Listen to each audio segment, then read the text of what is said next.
You run a successful business, but you could be scaling faster if you fix this sleep mistake. It's the reason some days you lack creativity and can't seem to solve problems no matter how hard you think. It's the reason that by 2 p.m. you feel like you're running on mental fumes. And it's the reason that you lose control of your emotions and lash out on the people you care about most. I'm talking about REM sleep, arguably one of the most beneficial stages of sleep to help you scale your business. So in today's video, I want to explain what REM sleep is, how it can help you scale your business faster, and how you can improve it. Now, before we get started, I want to quickly introduce myself. My name is Trevor, and I help scaling entrepreneurs achieve consistent, high-quality sleep. And I had been struggling with my own sleep issues since I was a little kid. And it was only until a couple of years ago that I actually fixed them. So now I'm trying to help other entrepreneurs do the same. Okay, so let's dive right in. What is REM sleep? And REM sleep is just a stage of sleep. There are 4 different stages of sleep. 3 of them are non-REM sleep, and 1 of them is REM sleep. Non-REM sleep, these are things like light sleep and deep sleep, but in today's video, we're going to talk about REM sleep. Now, throughout the night, your body is going to cycle between these different stages about every 90 to 100 minutes. And REM sleep primarily happens in the second half of the night. The first half of the night is when your body tends to prefer deep sleep. Now, during REM sleep, your eyes start to dart back and forth, and this is the reason it's called REM sleep. Rapid eye movement sleep. Your eyes will go back and forth like this rapidly. And your heart rate starts to increase, and your respiration starts to increase, and your brain activity looks almost identical to when you're awake. In fact, some areas of the brain are 30% more active during REM sleep than when we are awake. And finally, probably one of the most important characteristics of REM sleep is you start to have vivid, narrative-rich dreams. Now, you dream in both deep sleep and REM sleep, but REM sleep are the dreams you primarily remember. And during REM sleep, your body is actually fully paralyzed, and this is to prevent us from acting out our dreams. Okay, so how can REM sleep actually help you scale faster? Well, firstly, without REM sleep, you go insane. They have done studies where they deprive people of REM sleep and they start to go insane.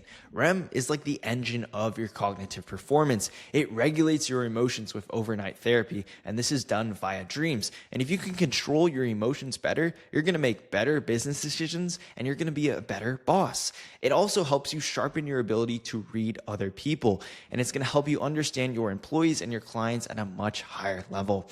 It also helps you clear out mental clutter and integrate new information into your paradigm. And REM sleep is crucial for problem solving and creativity.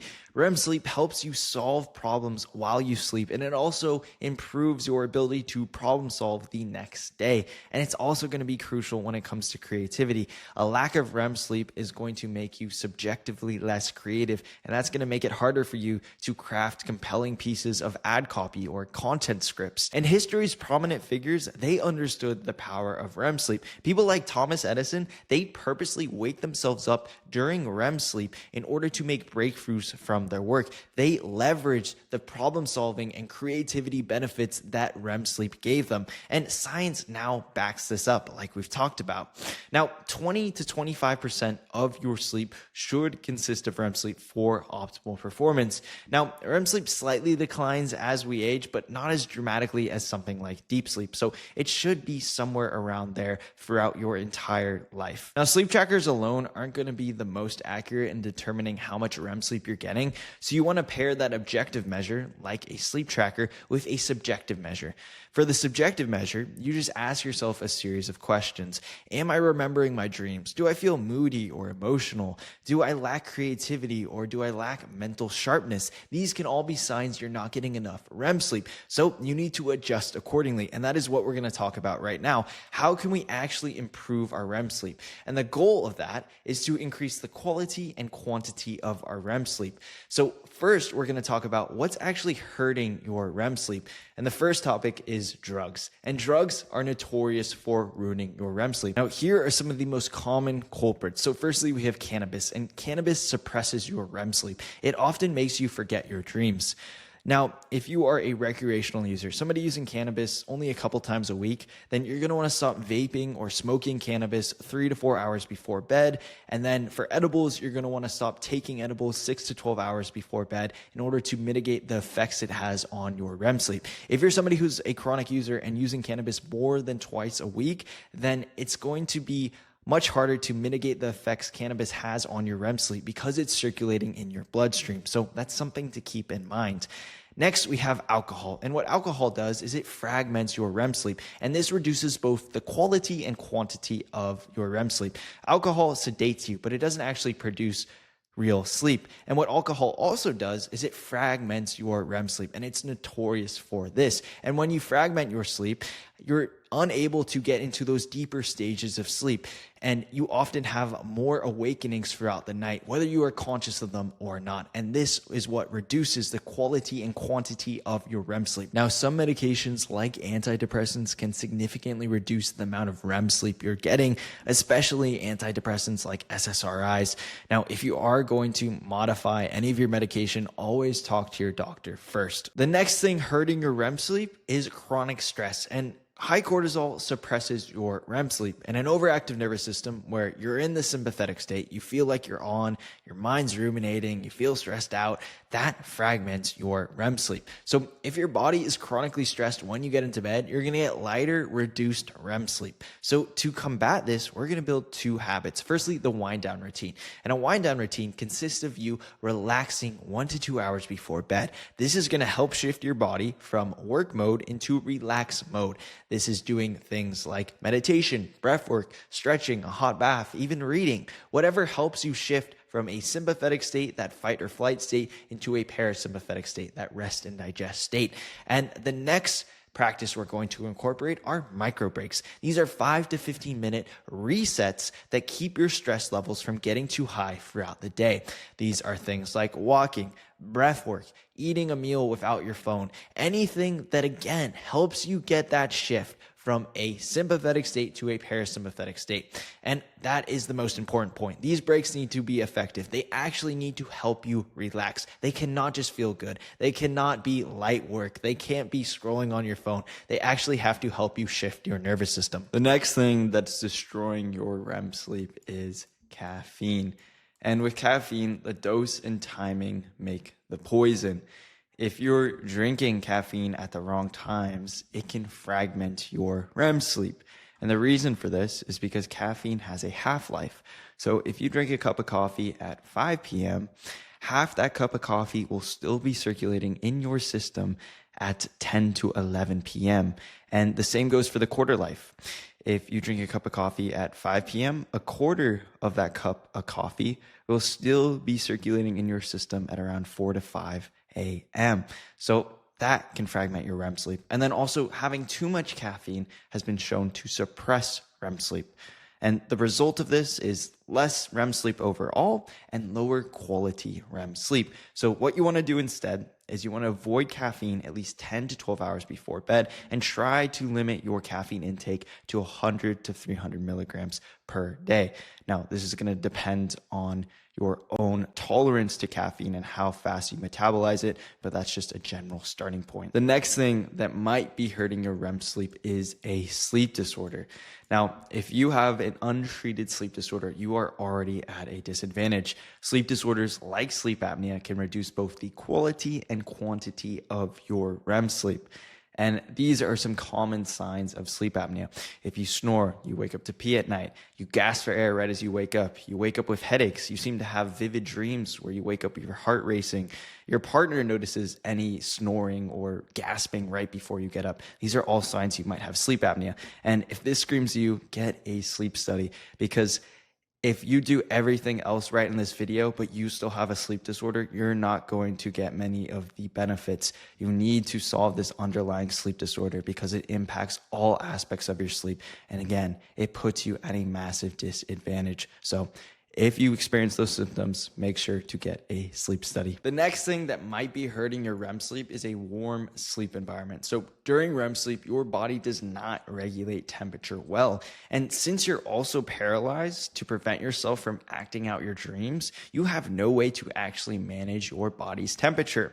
And this increases the chances that your REM sleep gets fragmented. It increases the chances that you wake up throughout the night, whether you're conscious of it or not, because you are too hot. So to mitigate this, what you want to do is sleep in a room that is 60 to 67 degrees Fahrenheit.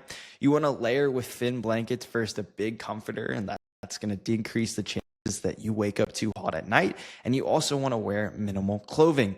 Now, a great fix, if you can afford it, is to get a sleep aid, because this essentially manages your body's temperature while you sleep, and it's going to significantly decrease the chances that you wake up out of REM sleep because you're too hot. Now, the final thing that might be hurting your REM sleep is a lack of carbs. Low carb diets like keto can suppress your REM sleep in both the short and long term. And this study led by Ahmed Afki and researchers support this claim. And what they found was that compared to the control night where participants were getting an ample amount of carbs, on a low carb diet, their REM sleep was significantly reduced. And this was not just in the short term. This was also in the long term while they were in a state of ketosis. Now, some studies suggest that a higher carb diet may actually increase your REM sleep, but the research is still kind of limited. There is a study that was led by J.M. Potter, and what they found was an increased intake in carbohydrates led to individuals getting more REM sleep in the first half of the night. And as we know, you normally get your REM sleep in the second half of the night. And what this did was it increased the overall levels of REM sleep that individuals were getting. Okay, so now we understand what's hurting your REM sleep. What are some practices you can implement to improve your REM sleep? And the first practice is to keep your bedroom dark. Light has been shown to fragment your REM sleep even at very low levels. And this was demonstrated in this study by Lian Takamo. I'm probably butchering that name. And what they found was that even something like a little nightlight actually affected your REM sleep negatively. So what you want to do is keep your room as dark as possible to improve the quality of your REM sleep. And this is so simple to do. All you need to do is wear an eye mask or get some blackout curtains and just be in complete darkness while you sleep. The next practice you can implement is to align your circadian rhythm. When your internal clock is aligned, your body can prepare for these different stages of sleep at the right times. Now, when your internal clock is unaligned, your body won't know when to prepare, and you're going to miss out on valuable REM sleep.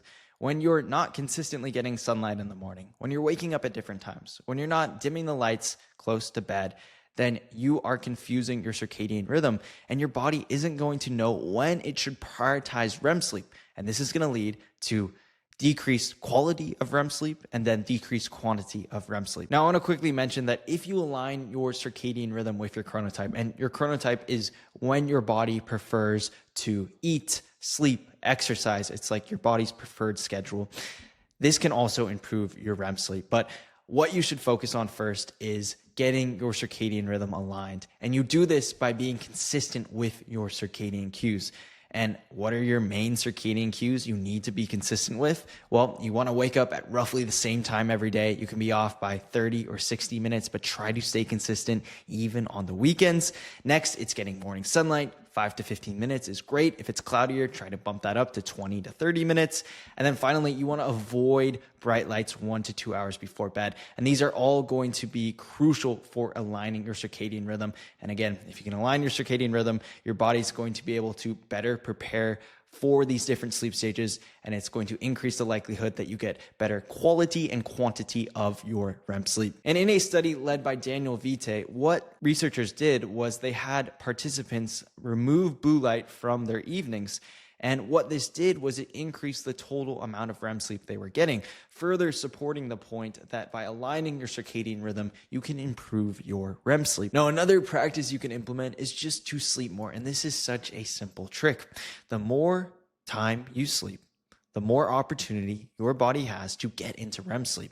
So if you're sleeping under 7 hours a night, just boost that up to at least 7, and ideally somewhere between 7 and 9, whatever your body naturally needs. And also stop cutting the morning hours short. If you normally get up at 7 a.m. and then a couple times a week you get up at 5 a.m. to catch up on work, You are not just losing 2 hours of sleep, you're also losing a good chunk of your REM sleep because, again, your body is expecting to get REM sleep in those early morning hours. So when you cut it short, then you not only lose out on the total amount of sleep you're getting, you also lose out on that valuable REM sleep. Now, the last practice we can implement is supplements. Now, most supplements don't directly increase REM sleep. They might be able to relax your nervous system, which can absolutely help with improving your sleep quality, but they can't usually access the control center for sleep, the brain. Now, one supplement has been shown to be able to access the brain, which is magnesium L-threonate. And animal studies have shown that it can cross the blood-brain barrier, accessing the brain directly. And this is what's required to actually improve your REM sleep. And in a wearable human study led by Heather Hasenblas, what researchers did was they gave participants milligrams of magnesium L-threonate for 21 days, which is quite high. But what they found was this improved their REM sleep quality, also their deep sleep quality, and other wellness markers like mood and energy. Now, for yourself, I would recommend that you take a magnesium L-threonate to start and experiment and see what type of results you get in terms of improving not only your REM sleep, but your overall quality of sleep. And as always, if you are going to take a supplement, make sure to talk to your doctor before you actually start. Now, if you implement these practices, you're going to improve your REM sleep, and this is going to amplify your current performance. You're going to be better at problem solving, being more creative. You're going to be able to handle your emotions better. You're going to be able to read people better. You're going to be able to retain more information, all the things that ultimately will help you scale your business faster.